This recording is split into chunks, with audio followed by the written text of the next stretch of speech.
नमस्कार दोस्तों, स्वागत है आप सभी का एक बार फिर से आपके अपने इस यूट्यूब सेशन में। दोस्तों आज की इस वीडियो में हम देखने वाले हैं विज्ञान के टॉप महत्वपूर्ण प्रश्न जो कि आपके एग्जाम पॉइंट ऑफ व्यू से काफ़ी इंपॉर्टेंट रहने वाले हैं। दोस्तों मैंने सारे क्वेश्चन सिलेक्टेड और एग्जाम ओरिएंटेड लिए हैं, तो प्लीज़ लास्ट तक बने रहिएगा। दोस्तों अगर आपने अभी तक हमारे यूट्यूब चैनल को सब्सक्राइब नहीं किया तो चैनल को सब्सक्राइब कर साथ में बेल आइकन जरूर प्रेस कर लीजिएगा। और टेलीग्राम ग्रुप से ज्वाइन होना चाहते हैं तो लिंक नीचे मैंने डिस्क्रिप्शन बॉक्स में दी हुई है, आप वहाँ जाकर ज्वाइन हो जाइए। चलिए फिर शुरुआत करते हैं सेशन की। फर्स्ट क्वेश्चन होगा दोस्तों, किस तत्व की कमी से घेंगा रोग होता है? किस तत्व की कमी से घेंगा रोग होता है? सही जवाब होगा दोस्तों ऑप्शन नंबर 4, आयोडीन की कमी से। आयोडीन की कमी से दोस्तों घेंगा रोग होता है, या फिर सॉल्ट या फिर नमक भी कहते हैं, ठीक है। नमक की कमी से घेंगा रोग होता है। ओके। डेंगू एक बुखार है जो उत्पन्न होता है तथा दूसरे मनुष्यों में पहुंचता है। सही जवाब क्या होगा इसका, किस वजह से ये होता है? ये होता है ऑप्शन नंबर सी, वायरस और मादा एडीज मच्छर द्वारा काटने से, ठीक है। वायरस और मादा एडीज मच्छर द्वारा काटने से डेंगू बुखार उत्पन्न होती है। नेक्स्ट होगा, पावर ट्रांसफार्मर की कार्यप्रणाली का सिद्धांत डैश पर आधारित है। सही जवाब होगा फेराडे का नियम, ठीक है। फेराडे का नियम जो कि दोस्तों पावर ट्रांसफर कार्यप्रणाली का सिद्धांत पर आधारित है। ओके। नेक्स्ट होगा, उस प्रतिक्रिया का क्या नाम है जिसमें गैस सीधे ही ठोस वस्तु में परिवर्तित हो जाती है?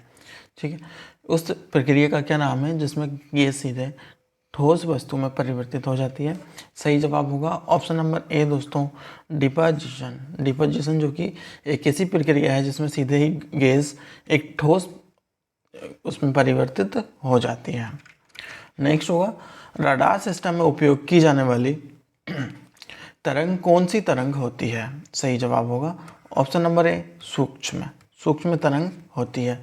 रडार सिस्टम में उपयोग की जाने वाली तरंग कौन सी होती है? सूक्ष्म तरंग, ठीक है। एक उड़ते हुए चक्के की प्रति सेकंड गुणांक किससे मापी जाती है?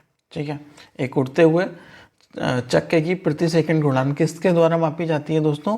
तो सही जवाब होगा ऑप्शन नंबर सी, स्ट्रोबोस्कोप द्वारा। स्ट्रोबोस्कोप द्वारा उड़ते हुए चक्के की प्रति सेकंड की घूर्णन मापी जाती है, ठीक है। और बैरोमीटर से क्या नापते हैं? वायु दाब मापने का इसको कहते हैं। और वायु की गति मापने के लिए किस यंत्र का प्रयोग किया जाता है? तो एनीमोमीटर के लिए, ठीक है। नेक्स्ट होगा, सुबह का सूरज इतना गर्म नहीं होता है जितना दोपहर का होता है, क्योंकि? सही जवाब होगा ऑप्शन नंबर सी, सुबह के समय सूरज की किरणों को अंतरिक्ष में अधिक दूरी तय करनी पड़ती है, ठीक है। सुबह जब सूर्य उदय होता है तो इसको अंतरिक्ष में लंबी किरणों को लंबी दूरी तय करनी पड़ती है, इस वजह से सुबह ये इतना गर्म नहीं रहता है, ठीक है।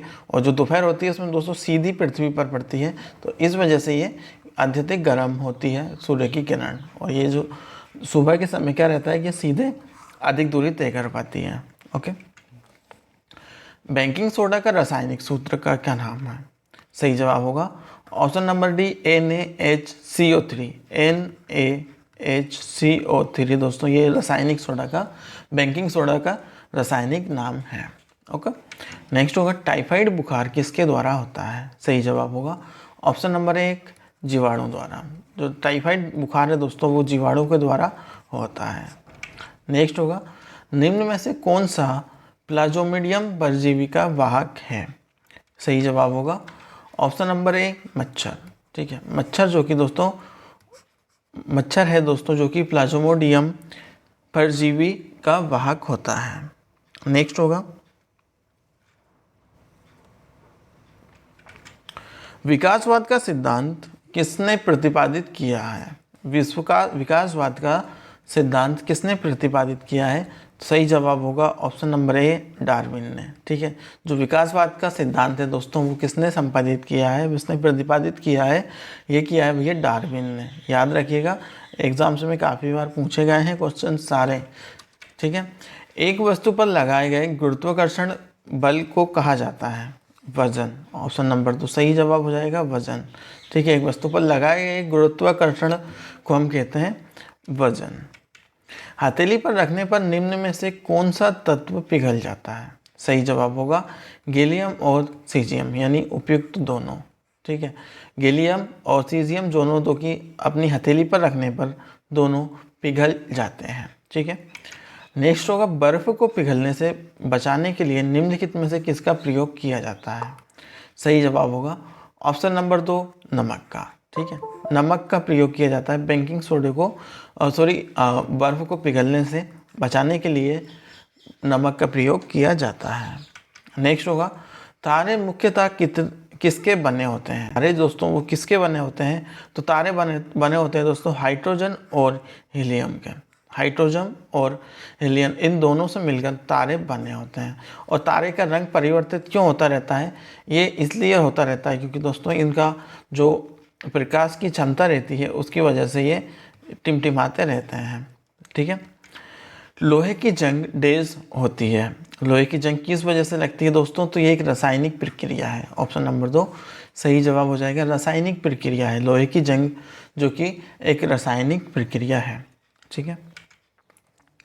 कांच का सबसे बड़ा महत्वपूर्ण घटक डेज है।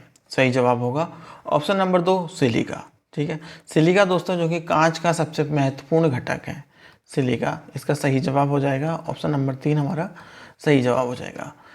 आवर्त सारणी का आविष्कार किसने किया है? सही जवाब होगा दिमित्री मेंडलीफ ने। दिमित्री मेंडलीफ ने दोस्तों आवर्त सारणी का आविष्कार किया है। पृथ्वी की घूर्णन की गति क्या है? सही जवाब होगा 28 किलोमीटर मिनट, ठीक है। 28 किलोमीटर पर मिनट, ठीक है। ऑप्शन नंबर 1 हमारा सही जवाब हो जाएगा। नेक्स्ट होगा, निर्वात में यदि लोहा, कागज और पत्थर को गिराया जाता है तो पृथ्वी पर कौन सबसे पहले आएगा? सही जवाब होगा उपयुक्त तो तीनों, लोहा भी, कागज भी और पत्थर भी। अगर इन तीनों को निर्वात में यदि लोहा, कागज और पत्थर को गिराया जाता है तो ये पृथ्वी पर तीनों एक साथ ही आकर गिरेंगे, ठीक है। थर्मस फ्लास्क का आविष्कार किस वैज्ञानिक ने किया था? सही जवाब होगा ऑप्शन नंबर 1 जेम्स दीवार। जेम्स दीवार ने थर्मस फ्लास्क का आविष्कार किया था। नेक्स्ट होगा, बोलोमीटर एक यंत्र है जो मापता है। बोलोमीटर से हम क्या नापते हैं? सही जवाब होगा ऑप्शन नंबर 2 उष्मीय विकिरण, ठीक है। उष्मीय विकिरण जो कि बोलोमीटर नापने का यंत्र है। उष्मीय विकिरण जिसको हम नापते हैं बोलोमीटर से, ठीक है। बर्फ के दो टुकड़ों को आपस में दबाने पर टुकड़े आपस में चिपक जाते हैं, क्योंकि दाब अधिक होने पर बर्फ का गलनांक घट जाता है और इस वजह से बर्फ के दोनों टुकड़े आपस में चिपक जाते हैं और इससे बर्फ गलनांक भी इनका घट जाता है, ठीक है। चींटी के डंक में कौन सा अम्ल पाया जाता है? सही जवाब होगा फॉर्मिक अम्ल। फॉर्मिक अम्ल जो कि दोस्तों चींटी के डंक में पाया जाता है। जंग लगने पर लोहे के भार में क्या फर्क पड़ता है? सही जवाब होगा ऑप्शन नंबर 2 बढ़ता है। दोस्तों लोहे पर जब जंग लगती है तो लोहे का जो वजन है वो बढ़ जाता है, ठीक है। और ये एक रासायनिक क्रिया है, लोहे की जंग लगना एक रासायनिक क्रिया है, ठीक है। ठीक है दोस्तों, तो ये रही आज की हमारी इम्पोर्टेंट वीडियो। तो दोस्तों मुझे कमेंट करके ज़रूर बताइएगा आपको वीडियो कैसी लगी, और प्लीज़ वीडियो अगर अच्छी लगी हो तो प्लीज़ वीडियो को लाइक कीजिए, चैनल को सब्सक्राइब कीजिए और अपने दोस्तों के साथ शेयर कीजिए, ठीक है। चलिए फिर मिलते हैं एक नई वीडियो में, तब तक के लिए बाय बाय। जय हिंद, जय भारत।